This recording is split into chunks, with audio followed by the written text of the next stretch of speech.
JM is doing some pretty cool stuff in these greenhouses with these tubes, and it's an interesting way of heating greenhouses. Apparently it's not that uncommon. Yeah, it's pretty common in the greenhouse industry.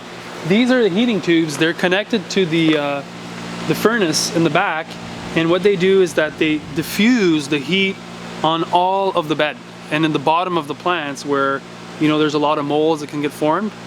So it heats the bottom where you want it, the roots, and it just, you know, heat will rise, and so it'll go up. But also when the heaters are not on, the tubes are running air. And so it's always creating like circulation of air at the bottom of the plants.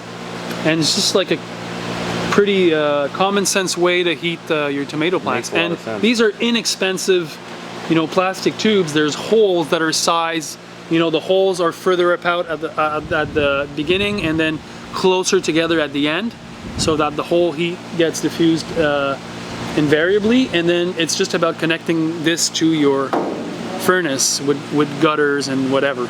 So was that the first year with this? The heating tubes, last year we didn't have them. Perhaps at the end of last year we did.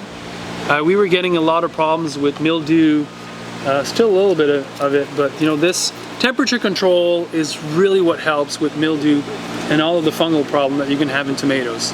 And so try to diffuse it, try to have enough of it and not have excess moisture. So we've worked a lot on our openings here, making sure that we're measuring temperatures, opening the vents at the right time with the humidity. And yeah, just a lot of work in this greenhouse, but a lot of income also comes out of it. Yeah, very cool. So the next thing JM is going to show us is his cucumber greenhouse and how he grows cucumbers and really pushes the season, but has incredible plants and incredible yields. Perfect. So these are cucumbers. I think they're in their 12th week, so they've been cranking a lot. You know, 1 week after transplanted, they've started to produce. And we're doing the umbrella style of trellising, where the first head will come up all the way to the top bar, and then it's coming down. So that's the main head here. Okay.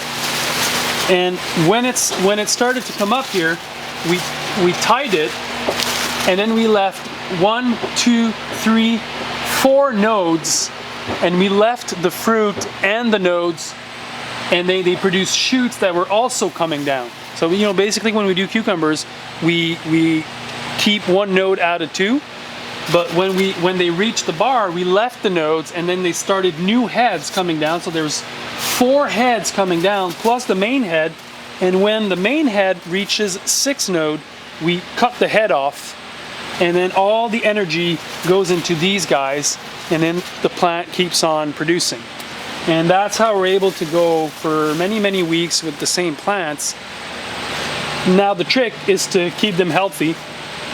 With spider mites is a problem here, downy mildew is another one, and so working with temperatures, working with beneficial insects, this is what we're doing here at this farm. So that I understand correctly, so you don't really start picking the fruit until the one starts to hang down. Is that the idea? No, when we work up the plant, okay, we're gonna so the plant's coming from the bottom. We keep 1 fruit out of 2. The other we remove the fruit, and so that makes it so that the plant will sustain yield. Because if the plant gets overburdened by too many fruits, it stops producing. Oh. So to keep it in equilibrium, we do that all the way to the bar here, and then we keep the 4 nodes that are going to become heads also, like I just explained. Okay. And so it's tracing, but it's also working the plant every week. We need to come here twice a week to prune and make sure that the plant is growing with the trace. And plus we harvest every day.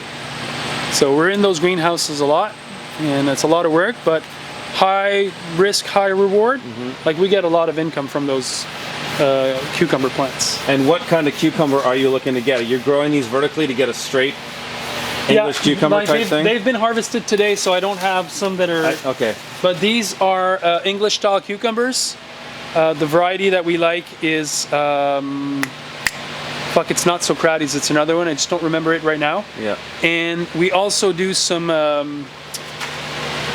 les petits là, comment on les appelle, les short Lebanese style cucumbers. Yeah. And this is Quatre-Temps is the cultivar that we do. So these are really prolific, and I think we generate more cash with the Lebanese cucumbers than with the English style cucumbers. What do you sell one cucumber for? We sell them 50 cents each. For the little ones? Yeah. Yeah. And these guys are $3. $3 a piece. The English cucumbers, but I don't have one that I can show you in the harvesting room. Yeah, I can show see you. some here though. Yeah, you see there's misters also. Why? Okay, so the misters. Tu sais pas comment les partir, hein, les misters, toi? Peux-tu les partir? So the misters are there because of the spider mites. Spider mites, when it's too dry, they come in and they just kind of multiply. So if you keep the relative humidity, you know, quite high, especially when it's sunny outside, it kind of keeps them in check.